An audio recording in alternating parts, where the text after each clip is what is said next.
You're listening to Qalam Institute's podcast series, Seerah, Life of the Prophet, by Sheikh Abdul Nasir Jangda. Visit us on the web at qalaminstitute.org or find us on Facebook at facebook.com/Qalam Institute. Bismillah walhamdulillah wa salatu wa salamu ala rasulillah wa ala alihi wa sahbihi ajma'een. Assalamu alaikum wa rahmatullahi wa barakatuh. So inshallah, continuing with our lesson on the life of the Prophet sallallahu alaihi wasallam, as-Seeratun Nabawiyyah. The last 3 weeks actually, we've been talking about a very difficult time from the life of the Prophet sallallahu alaihi wasallam, and subsequently for any believer, anyone who believes in Islam and holds the Prophet of Allah sallallahu alaihi wasallam in very high beloved esteem and regard. It's something that's even very difficult to talk about, and something that's difficult to even listen to and recount. And that is Amul Huzn, the year of grief and sorrow for the Prophet ﷺ, which by and far was the most tragic time of his personal life. We talked about the events, the major events, where the Prophet of Allah ﷺ suffered the loss of his beloved wife Khadija radiallahu ta'ala anha, his wife of 25 years, the mother of his children, the first believer, his strongest supporter. Shortly thereafter, literally within weeks, the Prophet of Allah ﷺ had to face and deal with another great tragedy and loss, and that was the loss of his beloved uncle Abu Talib, who wasn't just an ordinary uncle, but rather was the man who had raised the Prophet ﷺ from the age of 8. The Prophet ﷺ, who was without parents, without siblings, without even grandfather. By the age of 8, from the age of 8 and onwards, it was Abu Talib who raised the Prophet ﷺ, who meant everything to the Prophet ﷺ and was basically the primary family member in the life of the Prophet ﷺ. Every major decision that he made in his life, as a young man to getting married, throughout his entire life, it was Abu Talib, the one that he spoke to, the one that he consulted with, the one that he sat with, the one that he always turned to. So much so that even when the message of Islam came and he was sent on his mission by Allah subhanahu wa ta'ala, it was even then, in those circumstances, it was Abu Talib who was the pillar of support for the Prophet ﷺ and the one who defended the Prophet ﷺ through thick and thin. And as we talked about, the primary position of the scholars and the historians is that Abu Talib did not accept Islam before he passed away. Nevertheless, Abu Talib stood by the side of the Prophet ﷺ, constantly voiced his support for the Prophet ﷺ, and made the Prophet ﷺ as worry-free as possible from an attack and from persecution from the people of Makkah, from Quraysh, so that the Prophet ﷺ could continue with his mission. And the Prophet ﷺ suffered the loss of this man, who was so important to him. Thereafter, we talked about the aftermath of this, which is also a part of the grief, the year of grief and sorrow, is that the Quraysh and the Meccans, and especially the leadership of Quraysh, basically now no longer was apprehensive or was hesitant in any way, shape or form in attacking the Prophet ﷺ, persecuting the Prophet ﷺ, and disrespecting him at every opportunity. And we talked about how even young thugs, like teenagers, in the streets began to start to physically harass the Prophet ﷺ, attack him, assault him. We talked about how Abu Jahl multiple times tried to strangle the Prophet ﷺ. One other narration that I did not mention talks about the Prophet ﷺ was in sujood for an extended period of time, and Abu Jahl got up and started to walk towards the Prophet ﷺ, and he was basically dared by some of the other leaders of Quraysh to go and step on his neck and start to choke him with his foot. And then Abu Bakr radiallahu ta'ala anhu stepped in front of Abu Jahl and told him, no, don't you dare. I see the look in your eyes. You have bad intent with the Prophet ﷺ. Back away from here. And we talked about another occasion where they had somebody come and dump the innards of a camel on the back of the Prophet ﷺ, pinning him to the ground, unable to get up. We talked about how the Prophet ﷺ, it became a daily event, a daily occurrence. Then when he would return home, he would find trash and garbage and even human filth like feces in front of his door. And he would have to roll up his sleeves and move that himself with his own blessed hands. And how when he would go inside and his face was covered with dirt and dust and his hands were filthy and his clothes had become soiled, that his daughter Fatima radiallahu ta'ala anha, who was a little girl at that time, she would cry when she would see her father in this condition. And she would say, why is this happening with you, dear father? And the Prophet ﷺ would tell her that, oh my beloved daughter, Ya bunayya la tabki wa la tahzani. He said, don't cry, don't be sad. He said, Inna Allah mani'un an abik. Allah subhanahu wa ta'ala, Inna Allah mani'un abak. Allah will defend your father. And the Prophet ﷺ continued with these circumstances. But what truly makes the life of the Prophet ﷺ a source of inspiration and motivation is what the Prophet ﷺ went through. The sum of everything that he went through. And if this wasn't already overwhelming enough as it is, the Prophet of Allah ﷺ was dealt with yet another great tragedy and difficulty. And this is recorded in the books of Seerah and the history of Islam as the famous incident of At-Ta'if. Now, we're going to end up breaking up this incident of Ta'if into multiple sessions. Not to prolong or drag it out, but for the simple purpose of appreciating everything that exactly transpired. There are a few different phases of even the journey to Ta'if and the story of Ta'if. There is the journey of the Prophet ﷺ to Ta'if. There is exactly the procedure in which the Prophet ﷺ operated with when he did arrive in Ta'if. How did he go about in conducting himself in Ta'if? There is the story, the phase of how the Prophet ﷺ left the city of Ta'if and what he had to deal with. There is even the incident of where he then stopped on the way back from Ta'if and what transpired and occurred at that time. And then there is even the phase of the story of Ta'if in how the Prophet ﷺ was able to safely return back to the city of Mecca. So we want to make sure that we appreciate all of these things because there are very extremely practical, relevant lessons in each and every single phase for us that we can take, that we can learn from, that we can implement to better make sense of our own lives. This is exactly why the scholars would say the Seerah is the foundation of the Muslim identity. Part of our crisis, identity crisis, spiritual identity crisis as an ummah today is because of our lack of knowledge of the life of the Prophet ﷺ, a lack of understanding and a lack of insight into the experiences of the Prophet ﷺ. Which is the wisdom of Allah subhanahu wa ta'ala when He says, لَقَدْ كَانَ لَكُمْ فِي رَسُولِ اللَّهِ, in the Prophet of Allah ﷺ, contained within him, the Messenger of Allah, Uswatun Hasana is the ultimate role model. Regardless of who you are, where you're coming from, what you're dealing with, and where you're headed. You will find inspiration, motivation, guidance, and direction in the life of the Prophet ﷺ. So we want to make sure we capitalize on this opportunity and we truly try at least. We can never fully do justice, but we can try to do our best to understand and appreciate and learn and benefit from the life of Rasulullah sallallahu alaihi wasallam. So when we talk about the story of Ta'if, the first thing that we need to understand is why Ta'if and why at this time. Why at this time, I think is fairly obvious. The Prophet ﷺ had just gone through great personal tragedy. It was a turning point in his life. Secondly, the circumstances and the situation in Mecca, it does not seem like it could get any worse than it already was. But it did get worse. Things did get even worse than they already were. And that was exactly by what we talked about in the previous session, where now nobody was holding back. Nobody had any reservations or hesitation or apprehension about fully confronting and attacking the Prophet ﷺ, and obviously then also the other believers. So the Prophet ﷺ was forced to look outside of Mecca and to try to find reprieve or relief somewhere outside of Mecca. So the Prophet of Allah ﷺ decided that the city of Ta'if provided the best opportunity. Now, why exactly the city of Ta'if? What is it that made the city of Ta'if so appealing to the Prophet ﷺ? So there's a few different factors that have to be considered. You know, I've talked about this, maybe, I'm not sure if I've talked about it here before. I do believe it actually came up in one of the conversations with Abu Jahl and the Prophet ﷺ.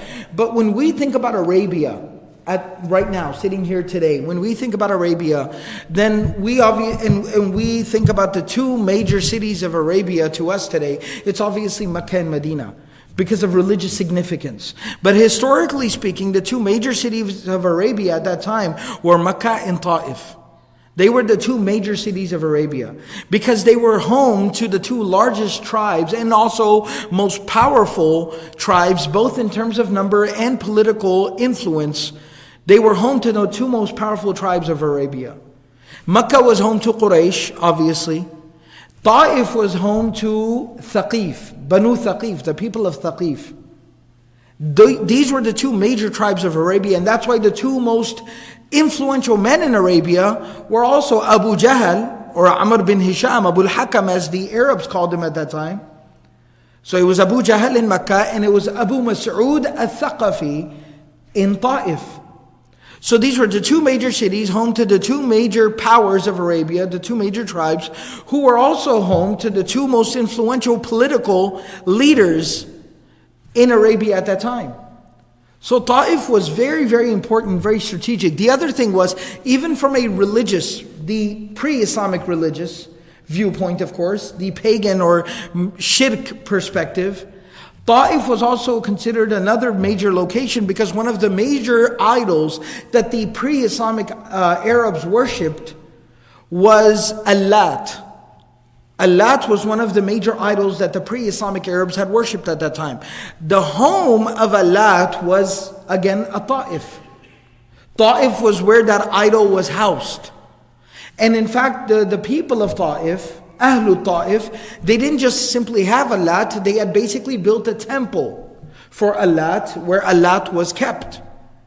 And it was the long-standing ambition and hope of the people of Ta'if that Ta'if and the temple of Allat would attract similar attention as the Kaaba used to. It was something that they had hoped for a very long time, that they had tried to push for a very long time. This is exactly why now I'm going way far back into the Seerah.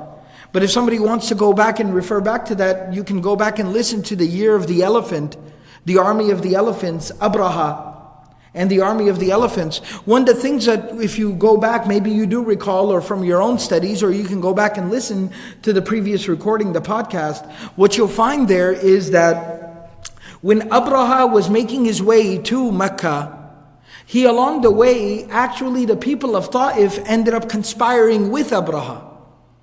Because Abraha just didn't simply just march towards Mecca. Along the way, on his way to Mecca, he was so enraged, he was so bloodthirsty, that on the way to Mecca, he was destroying towns and killing people and tribes and families on his way to Mecca.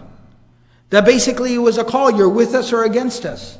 Some ended up joining up with him. Most people ended up opposing him, standing against him, and he was just tearing right through them on his way to Mecca, on his way to the Kaaba.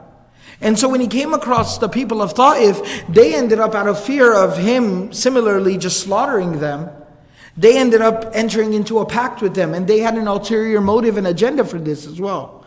That part of their agenda was that if he's on his way there to raise Mecca to the ground and get rid of the Kaaba, then that basically will make Ta'if the sole major town and city of Arabia.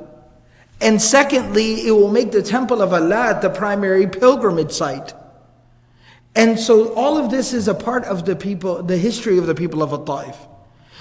So the Prophet, as I was saying, why did the Prophet ﷺ target Ta'if? As I said, this was a major city with a very large and powerful tribe, one that rivaled Quraysh.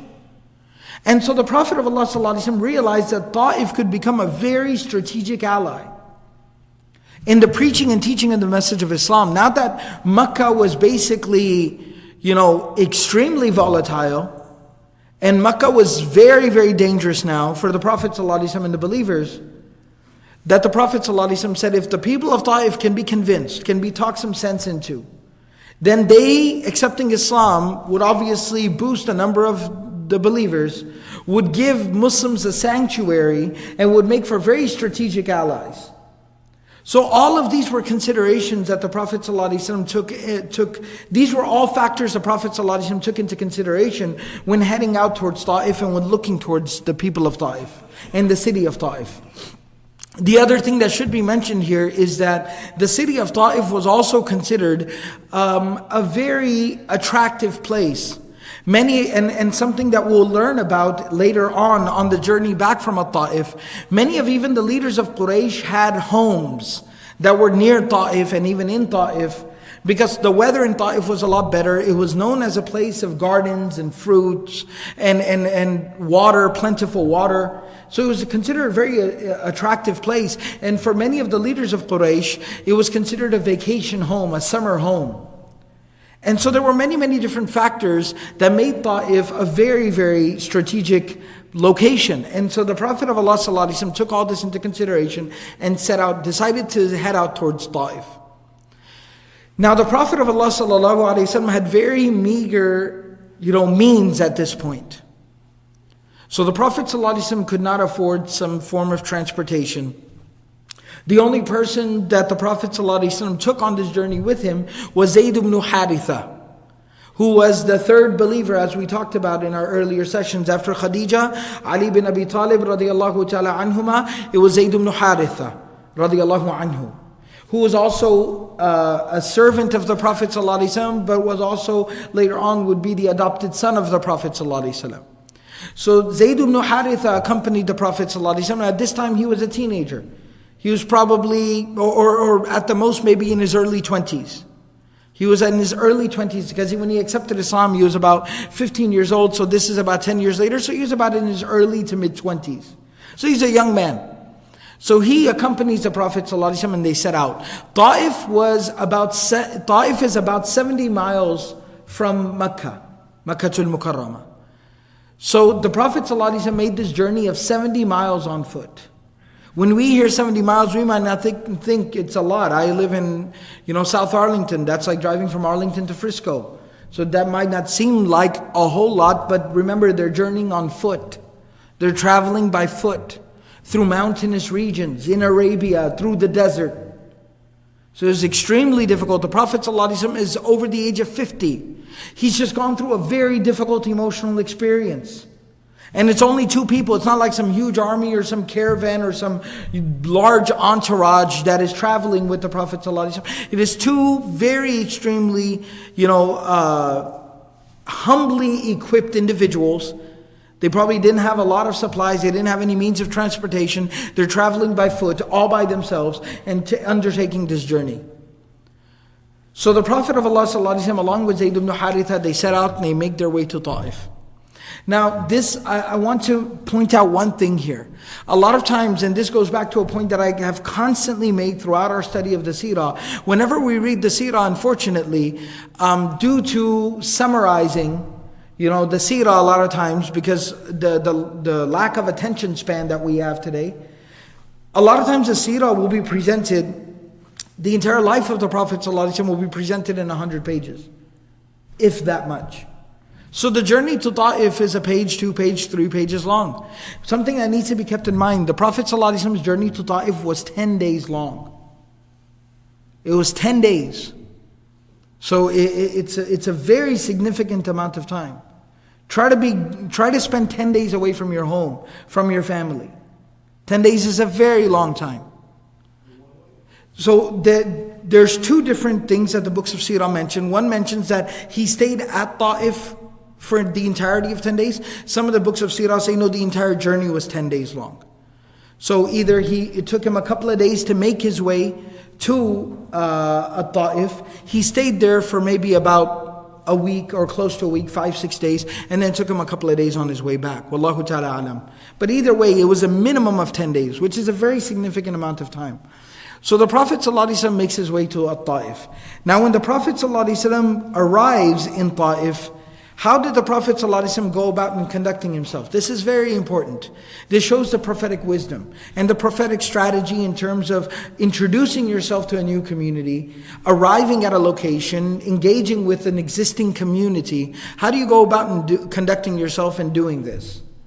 So the Prophet ﷺ didn't arrive there, even though if anybody was entitled to doing so, it was the Prophet of Allah ﷺ. These are mushrikun, these are people who worship idols. The Prophet ﷺ is arriving there with the truth, with Tawheed, with the Quran, with the message of Allah. So if it was justified for anyone to do so, it was the Prophet ﷺ. But what did the Prophet ﷺ do? The Prophet ﷺ arrives in At-Ta'if and he makes his way to the leadership of At-Ta'if. The books of Seerah mentioned that there were other leaders that he spoke to as well. Basically, the next, number of days, almost, let's just say the next week or so, the Prophet ﷺ just went around scheduling appointments with the leaders of At-Ta'if. And if you've ever been in that position, you know what that's like. You call, you make an appointment. First of all, it takes you a couple of phone calls to make it all the way through to the secretary. You don't even get to the person you're trying to talk to. You get to their secretary and you say you want an appointment. Who are you? Why do you want one? Where are you coming from? What exactly is your purpose? What is your reason? You get stonewalled. And eventually somehow you're able to talk your way through. Some people end up saying, I'm sorry, he doesn't have time. He can't meet. Sorry. You keep getting rejected. Finally, you make your way through to somebody and they say, well, he's really busy. The earliest he can see you is on Thursday. What do? You say, okay. Then you show up on Thursday, and what happens? You get delayed a couple of hours. I'm sorry, you had some meetings that went over. You're going to have to come back tomorrow. And you show up the next day, you sit there, wait for a couple of more hours, and then finally you get ushered into the office, and you're told you basically have 5 minutes. This is how real life works. And we have to understand that the Prophet of Allah ﷺ, that's what he was dealing with these people. Because word about who the Prophet ﷺ was and what he was here for had made its way to the leaders of At-Ta'if. And so some of them were stonewalling the Prophet ﷺ. But it mentions 3 specific leaders that the Prophet ﷺ wanted to talk to above everyone else. There were 3 brothers. They were the sons of Amr bin Umayr al-Thaqafi, who was a great leader of Ta'if, and his 3 sons, who were basically the key leadership in Ta'if at that time. There were 3 brothers. Their names was Abdu Ya'lil, number 2 Mas'ud, and number 3 Habib. And so these were the 3 sons of Amr bin Umayr al-Thaqafi. And the Prophet ﷺ wanted to speak to these 3. Specifically out of them, it doesn't mention which one specifically, but it does mention that one of them was actually married to a woman from Quraysh. One of them was married to a woman from Quraysh, from Banu Jumah. And so the Prophet ﷺ specifically was targeting that individual, that because his wife was from Quraysh and he had family in-laws back in Quraysh, that the Prophet ﷺ would be able to leverage that into getting a meeting with him and even finding maybe finding that person to be a little bit more receptive. So finally, when the Prophet ﷺ was able to get through the door and sit down with them, the first one he spoke to, and the Prophet ﷺ presented him his purpose for being there and why he was there and the message of Islam, and that there's one Allah and that he is a messenger of Allah, and he has come to them with this message. The man responded to the Prophet ﷺ and he said, وَهُوَ يَمْرُطُ ثِيَابَ الْكَعْبَةِ إِنْ كَانَ اللَّهُ أَرْسَلَكَ. أَمْرُطُ ثِيَابَ الْكَعْبَةِ إِنْ كَانَ اللَّهُ أَرْسَلَكَ. That if God in fact has sent you as a messenger, you understand the tone. He's saying, in fact, if God has actually sent you, this guy right here, you. If in fact he has sent you as a messenger, I will go all the way to Makkah and I will rip the cloth from the Kaaba and tear it to shreds. And this is basically, he's insulting the Prophet ﷺ, and he's saying that it is so shocking for you to be a messenger of God, that in fact if you are a messenger of God, I will go and defile the Kaaba. I will violate the Kaaba. And so that's how he disrespected the Prophet ﷺ and kicked him out. The Prophet ﷺ finally makes his way to the second brother. When he approaches him and sits down with him and talks to him, and you have to understand the Prophet of Allah ﷺ, his tone and his mannerism, and how he hasn't even engaged with the community yet. He's showing them respect not only through his words, but also through how he has conducted himself. He's arrived as any other traveler, minded his own business, kept to himself, stayed quiet until he has first spoken to the leadership. That is a great gesture of respect to them and their position as leaders of their community.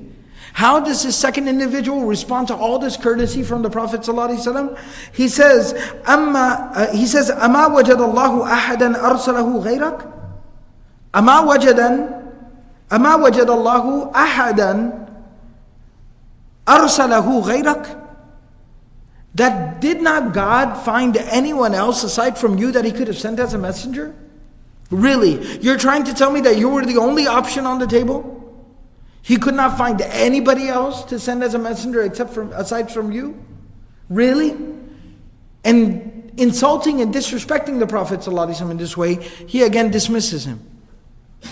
The third one the Prophet ﷺ sits down with, he says, Wallahi la ukallimuka abadan. He said, I swear by God, I will never speak to you. I have no interest in dialoguing with you. Before the Prophet ﷺ could even get started, he said, stop right there. I have no intention of communicating or dialoguing or discussing anything with you. We had nothing to talk about. He says, لَإِن كُنْتَ رَسُولًا مِّنَ اللَّهِ كَمَا تَقُولُ لَأَنْتَ أَعْظَمُ خَطَرًا مِّنْ أَنْ أَرُدَّ عَلَيْكَ الْكَلَامِ. He says, لَإِن كُنْتَ رَسُولًا مِّنَ اللَّهِ كَمَا تَقُولُ. If you are in fact a messenger of God, as you say you are, لَأَنْتَ أَعْظَمُ خَطَرًا, then it is extremely dangerous. You are an extremely dangerous individual. مِّنْ أَنْ أَرُدَّ عَلَيْكَ الْكَلَامِ. In case I reject you. If you are a messenger as you say you are, then rejecting you is an extremely dangerous thing to do. So you are way too dangerous to talk to in that case. Ignorance is bliss, my friend. I'd rather not know who you are, not know what you have to say, and just go about my business as usual, as normal. I don't want to hear anything. I don't want to hear anything. Almost as a side note, I can't help but kind of interject this. You know, a lot of times somebody will try to tell you, like a friend or a relative, or somebody will try to tell you what's right, what's wrong. You're like, no, don't say anything. Don't ruin it for me. You have to understand that's an extremely unhealthy attitude. We might joke about it, or it might seem like it makes some sense in some bizarre universe, but that's an extremely unhealthy attitude. That ignorance is bliss attitude. This is the attitude of these people of shirk. So he says, I don't want to know what you have to say, because if you are a messenger and I don't agree with you, I'm inviting trouble. He says, secondly, وَلَئِن كُنْتَ تَكْذِبُ عَلَى اللَّهِ مَا يَنْبَغِي لِي أَنْ أُكَلِّمَكَ. And on the other hand, if you are lying about God Almighty Himself, then I have no interest in talking to you. It's not befitting for a person of my stature, in my status, to be conversing with a liar, with such a terrible liar. Conclusion, please leave. We have nothing to talk about. And he again dismisses the Prophet ﷺ in this way. The Prophet of Allah ﷺ got up and left from these meetings, and he realized that now was not the time. Now was not the time. He had explored, exhausted whatever means he had, and now was not the appropriate time. Some of the narrations even say that some of the common folks of Mecca basically had come to know about the Prophet ﷺ visiting. While the Prophet ﷺ hadn't gone and started to disrupt the community and things like that, but still, some conversations had taken place. But the Prophet ﷺ also understood and recognized, he was from Quraysh, after all. He'd been dealing with people like Abu Jahl and Abu Lahab and Akhnas bin Shurayq and Umayyah bin Khalaf. He had been dealing with people of that ilk. He had been dealing with people like this for over a decade. So he understood how these people operated. So the Prophet of Allah ﷺ said, "In fa'altum ma fa'altum faktumu alayya." He said, fine, you're doing whatever you want to do. You're doing whatever it is that you've decided to do. I tried to talk to y'all, but y'all aren't listening. So y'all are going to do what you have to do. But I have one request, faktumu alayya. Let's not blast this out into the public. You said you're not interested. I respected your wishes and left you alone. Now let me leave in peace. Let me leave quietly in peace. Don't cause me any trouble. They, of course, decided that they could not have that. So the Prophet of Allah ﷺ decides to leave At-Ta'if. Now when the Prophet of Allah ﷺ decides to leave At-Ta'if, he tells Zayd ibn Haritha, they've been there for a week, wherever they were staying, he tells them, let's pack up our stuff and let's head out. They decide to leave. In the meantime, some of these leaders of At-Ta'if decide this is not good enough for them. Dignity, a certain amount of courtesy, respect, was something that was beyond them. They were below that. They were beneath that. So what they decided to do was send a word out into the streets, make some promises to, the street thugs and just people out in the streets that, listen, this man who arrived here in our town, in our city, he's leaving. We'd like for you to make things difficult for him on his way out. You do what you have to do. Be creative. But we want you to make things difficult for him on his way out. And some of the narrations even point to the fact they made promises. We'll pass out some bread. We'll give out some money. We'll take care of y'all. There's something in this for y'all. But we want you to make sure that you make things extremely difficult for him. So the narration says the Prophet of Allah ﷺ is at the boundary of the city of Ta'if, trying to leave quietly and peacefully. Him and Zayd ibn Haritha. A bunch of the street thugs and just commoners of Ta'if gathered up outside on the highway, on the road that went outside of Ta'if, that left Ta'if. They gathered up around there. Some of the narrations say they lined up in 2 rows. Some of the narrations even mention that they sat down by the side of the road in 2 long rows on either side of the road. And everybody had rocks and stones with them. And the second the Prophet of Allah ﷺ put his foot outside the city of Ta'if, he put his foot on the ground, they lifted up a rock each and they threw it at him. And when he would lift that foot back up, then they would throw another rock at him. When he would put another foot down, they would throw a rock at him. When he would put his other foot down, they would throw. Every single step he took, they were synchronized. They would throw rocks at him. And some of the narrations even mention that a lot of them were targeting his feet to be very, just to be very hurtful. That as soon as his foot would touch the ground, they would throw rocks at his feet. And they did this with the Prophet ﷺ on the road outside of Ta'if. When Zayd ibn Haritha radiallahu ta'ala anhu saw this happening, he freaked out, as you can imagine. He freaked out. What is going on here? What's wrong with these people? What's happening to the Messenger of Allah? So the narration says Zayd ibn Haritha, they were all around him, both sides, throwing rocks from all sides. He jumped in front of the Prophet ﷺ trying to deflect the rocks from him. And it said that one of them threw a really big rock and it hit Zayd ibn Haritha radiallahu ta'ala anhu in the head. And he started bleeding from his head. And when the Prophet ﷺ saw him, he grabbed him and he pushed him aside and he said, stay out of the way, stay out of the way. They're targeting me. He pushed him out of the way. And this kept on happening on every single step the Prophet ﷺ took. And when the rows would run out, they would get up, they would gather up more stones, they would come back, line up for the next 100 feet or so, however many people they were, and they would continue. And they did this all the way from the boundary of the city of Ta'if, all the way to a place called Qarnul Tha'alib. Some of the books of history call it Qarnul Manazil. And this was a place where there were some gardens that were owned by some of the people of Quraysh. They did this all the way from there to here. And the books of history and Seerah relate that this was about 3 miles long. 3 miles. See, this is that part of the Seerah that we need to be able to understand what it means.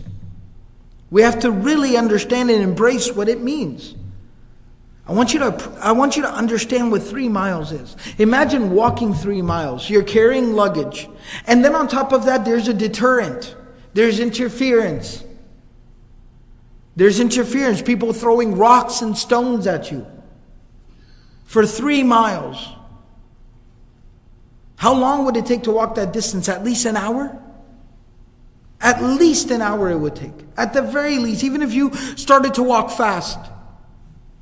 With all rocks being thrown at you, looking back and making sure Zayd is still there and he's okay. He's bleeding from his head.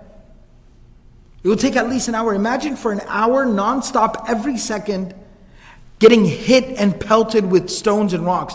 Dozens of them. Every single second. For an entire hour. When the Prophet ﷺ finally reached Qarnul Tha'alib, Qarnul Manazil, that place where there were some hawa'it, like gardens. They finally stopped and then they said, okay, I think we've done what we needed to do. And they packed up their stuff and they the people head back to Ta'if. And the Prophet ﷺ finally stopped. But by this time the Prophet ﷺ was injured, bruised, bloodied, wounded, multiple places on his body, bleeding. His feet were literally torn. It's completely torn up. His feet were soaked in blood because they were targeting his feet. He had bled so much. He had blood literally, running down his legs and his arms. His feet were so bloody, they were soaked in blood. They were completely torn up. To the point where his feet had bled so much, the Prophet ﷺ used to wear leather sandals. Like leather sandals. And as you know, with leather, it soaks things up. He had bled so much that his sandals had soaked up the leather. The narrations actually mention تَلَوَّنَ نِعَالُهُ.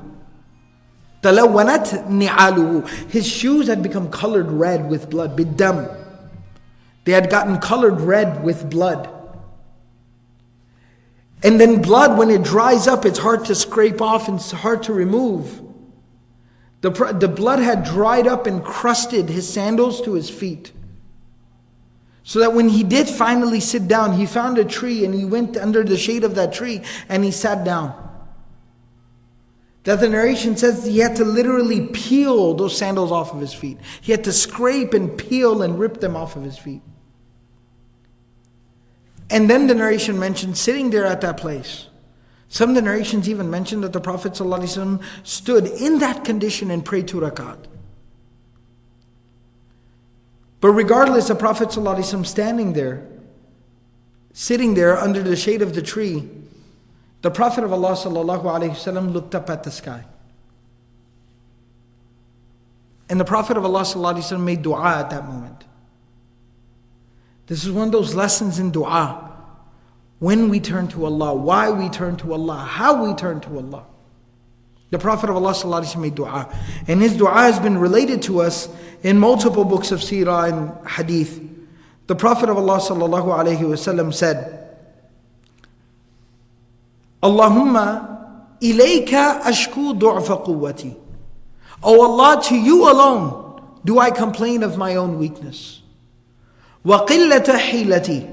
And to you alone do I complain of my lack of resources. وَهَوَانِي عَلَى النَّاسِ يَا أَرْحَمَ الرَّاحِمِينَ. And to you alone, O Allah, do I complain of my lack of respect in the eyes of people. O most merciful of all those capable of showing mercy. أَنْتَ رَبُّ الْمُسْتَضْعَفِينَ. You are the Lord of the weak and the downtrodden. وَأَنْتَ رَبِّي. And you are my Lord and my Master. You see my condition, Ya Allah. إِلَى مَنْ تَكِلْنِي. Who do you hand me over to, leave me to, O Allah? إِلَى بَعِيدٍ يَتَجَهَّمُنِي. To someone who is distant, and that's like an Arabic expression for saying, to someone who lacks any type of mercy, empathy, humanity. يَتَجَهَّمُنِي. That person would rough me up and would abuse me like this. أَمْ إِلَى عَدُوٍ مَلَكْتَهُ أَمْرِي. Or to an enemy that you have given power over me. إِن لَمْ يَكُنْ بِكَ غَضَبٌ عَلَيَّ فَلَا أُبَالِي. Oh Allah, as long as you are not angry or displeased with me, I don't care. Oh Allah, if you have decided it is your will and your decree to hand me over to a merciless enemy who will abuse me, who will torment me, who will persecute me, who will torture me, that is fine by me, Ya Allah, as long as you are not angry and displeased with me. I will tolerate all of that. But the one thing I cannot live with is your displeasure and your anger with me. وَلَكِنَّ عَافِيَتَكَ هِيَ أَوْسَعُ لِي. All I need, O Allah, is your forgiveness and your mercy and your protection. That's all I ask for. That's all I need. أَعُوذُ بِنُورِ وَجْهِكَ الَّذِي أَشْرَقَتْ لَهُ الظُّلُمَاتِ. Oh Allah, I take refuge in the nur of your face, the light, the illumination of your face, that has enlightened, that has illuminated and removed the darkness from this entire world. وَصَلَحَ عَلَيْهِ أَمْرُ الدُّنْيَا وَالْآخِرَةِ. And it is the correction of all the affairs of this life and the hereafter. Your nur, O Allah, that can remove the darkness no matter how overwhelming it may be. Your nur, oh Allah, that can fix the world, that can fix all the problems that I have in this life, and that can most definitely fix all my problems in the hereafter. That's all I need, and I take refuge in your nur, oh Allah. Min an tunzila biya ghadabak, that you send down your wrath and your anger upon me, oh Allah. That's all I want to be protected from. That's all I need protection from. أو تحل علي سخطك, or that your displeasure or your punishment come down upon me. لك العتبى حتى ترضى. At the end of the day, oh Allah, everything is done just so that you may be pleased. This is tolerated today, Ya Allah. This is dealt with today. This is tolerated today, just so that you may be pleased with me. وَلَا حَوْلَ وَلَا قُوَّةَ إِلَّا بِكَ. There is no power, there is no strength, there is no ability except through your help and your mercy, O Allah. I am completely at your mercy. I am completely at your disposal. You do as you will with me, O Allah. You do as you please with me. Just as long as you are not angry with me, I can handle all of this. I will tolerate all of this. I will take all of this gladly. Just as long as you are never angry or displeased with me. The Prophet of Allah ﷺ made this dua. The narration says, when the Prophet of Allah ﷺ made this dua, Jibreel alayhi salam came down to the Prophet of Allah ﷺ. And Jibreel alayhi salam comes to the Prophet ﷺ and says salam to the Prophet ﷺ. And he says, قَدْ بَعَثَ, he says, إِنَّ اللَّهَ قَدْ سَمِعَ قَوْلَ قَوْمِكَ لَكَ وَمَا رَدُّوا عَلَيْكَ. Allah has heard what those people said to you, and He has also seen what they did with you. وَقَدْ بَعَثَ إِلَيْكَ مَلَكَ الْجِبَالِ لِتَأْمُرَهُ بِمَا شِئْتَ فِيهِمْ. And He has also sent me to you, and along with me He has sent the angel that Allah subhanahu wa ta'ala has put in charge of the mountains to you, at your disposal, at your surface, so that you can command him to do whatever it is that you want him to do with these people. ثُمَّ نَادَانِي مَلَكُ الْجِبَالِ. The Prophet ﷺ said that then the angel that is appointed to the mountains called out to me, فَسَلَّمَ عَلَيَّ, and he said salam to me. He said, Assalamu alayka ya Rasulullah. He said salam to the Messenger of Allah sallallahu alaihi wasallam, presented himself in the company of the Prophet sallallahu alaihi wasallam. ثُمَّ قَالَ يَا مُحَمَّدْ يَا رَسُولَ اللَّهِ إِنَّ اللَّهَ قَدْ سَمِعَ قَوْلَ قَوْمِكَ لَكَ وَأَنَا مَلَكُ الْجِبَالِ. Allah has heard what these people said to you, and I am the angel appointed to the mountains. Ta'if is a valley sitting between mountains.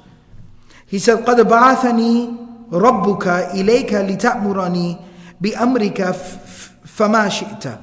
That your Lord has sent me to you to be completely at your disposal, at your command, so that you may command me to do whatever it is that you want to be done with these people. إِن شِئْتَ أَنْ أُطْبِقَ عَلَيْهِمُ الْأَخْشَبَيْنِ. That if you want, I can command these mountains to collide and crush all these people that live between them. فقال رسول الله صلى الله عليه وسلم بل أرجو أن يخرج الله من أصلابهم من يعبد الله وحده لا يشرك به شيئا. The Prophet of Allah صلى الله عليه وسلم said, no. I have no ill will towards these people.